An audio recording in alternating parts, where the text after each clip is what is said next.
Tajikistan के Dushanbe में Shanghai cooperation organisation की बैठक से अलग आज भारत और चीन के विदेश मंत्रियों की मुलाकात हुई। एस जयशंकर और वांग यी के बीच ये मुलाकात 1 घंटे चली, जिसमें लाइन ऑफ एक्चुअल कंट्रोल यानी LAC को लेकर बातचीत हुई। विदेश मंत्री ने ट्वीट कर कहा कि बातचीत पश्चिमी सेक्टर में LAC से जुड़े मुद्दों पर केंद्रित थी। विदेश मंत्री ने कहा कि उन्होंने चीन से कहा है कि यथास्थिति में एक तरफा बदलाव स्वीकार नहीं है। रिश्तों में विकास के लिए जरूरी है कि सीमा पर पूरी तरह शांति बहाल की जाए। दोनों नेता सैन्य कमांडर्स के बीच जल्द बैठक आयोजित कराने पर सहमत हुए हैं। के मुताबिक कांग्रेस सांसद राहुल गांधी ने LAC पर चर्चा की मांग को लेकर आज संसदीय रक्षा समिति की बैठक बीच में छोड़ दी। सूत्रों का कहना है कि राहुल गांधी ने LAC पर चर्चा की मांग खारिज किए जाने के बाद बैठक से वॉकआउट किया। वहीं LAC पर चीनी सैनिकों की घुसपैठ पर मीडिया रिपोर्ट को सेना ने खारिज किया है।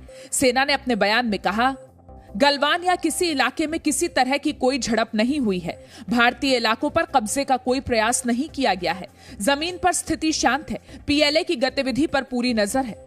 लेकिन राहुल गांधी ने इस मीडिया रिपोर्ट को रीट्वीट करते हुए लिखा कि मोदी सरकार ने विदेश व रक्षा नीति को देशीय राजनीतिक हथकंडा बनाकर हमारे देश को कमजोर कर दिया है। भारत इतना असुरक्षित कभी नहीं रहा। बीजेपी प्रवक्ता अमित मालवीय ने राहुल गांधी पर फेक न्यूज की राजनीति करने का आरोप लगाते हुए कहा है कि फेक न्यूज का इस्तेमाल करने का ये एक नया निम्न स्तर है। प्रधानमंत्री नरेंद्र मोदी 8 महीने बाद कल अपने संसदीय क्षेत्र वाराणसी के दौरे पर जाएंगे।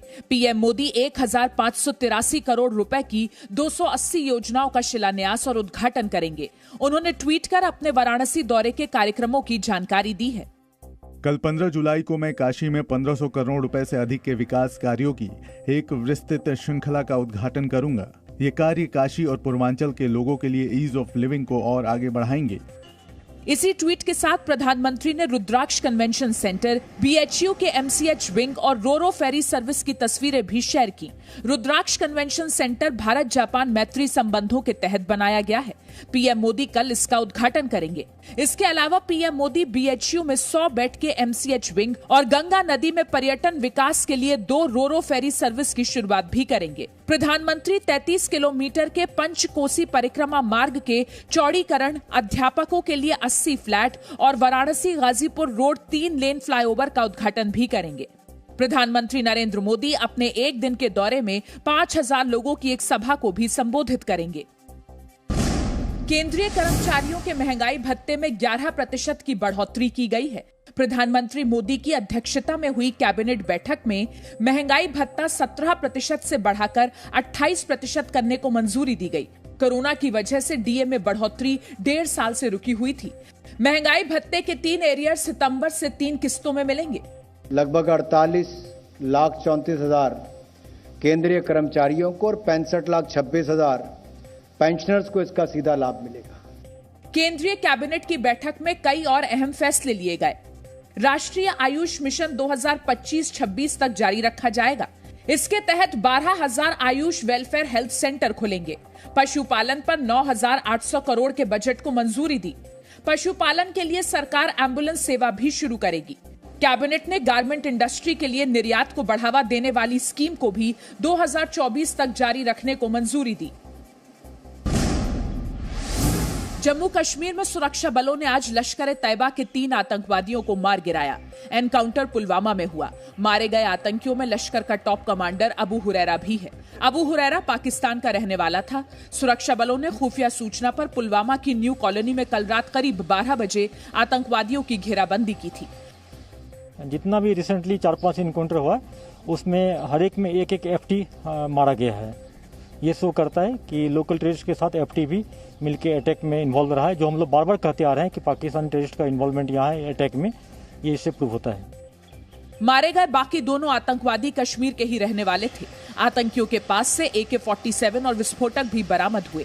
घाटी में पिछले 2 हफ्तों में 16 आतंकी मारे जा चुके हैं।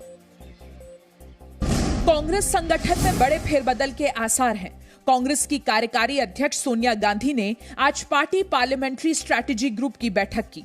कांग्रेस एक व्यक्ति एक पद के सिद्धांत पर कई बदलाव कर सकती है। सूत्रों के मुताबिक राहुल गांधी लोकसभा में दल के नेता बनाए जा सकते हैं। सोनिया गांधी कांग्रेस की स्थायी अध्यक्ष बन सकती हैं। कमलनाथ कांग्रेस के कार्यकारी अध्यक्ष बनाए जा सकते हैं।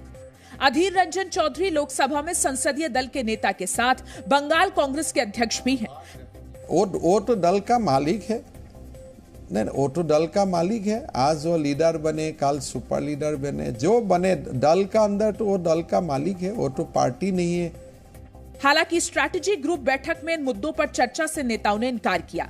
सूत्रों के मुताबिक कांग्रेस ये सभी बदलाव 19 जुलाई को संसद का मॉनसून सत्र शुरू होने से पहले कर सकती है।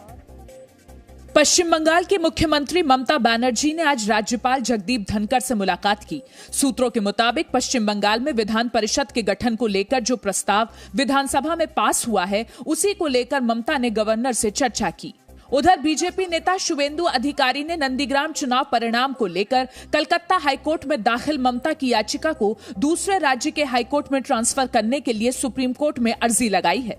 शुवेंदु अधिकारी ने कहा है कि ममता बनर्जी कलकत्ता हाईकोर्ट पर दबाव बना रही हैं और उनकी अनर्गल टिप्पणी से एक जज को केस से हटने को मजबूर होना पड़ा। इससे पहले कलकत्ता हाईकोर्ट ने ममता की याचिका पर शुवेंदु अधिकारी को नोटिस जारी किया है। कोर्ट ने चुनाव आयोग को नंदीग्राम चुनाव से जुड़े सभी दस्तावेज और वीडियो रिकॉर्डिंग संरक्षित करने के निर्देश दिए हैं।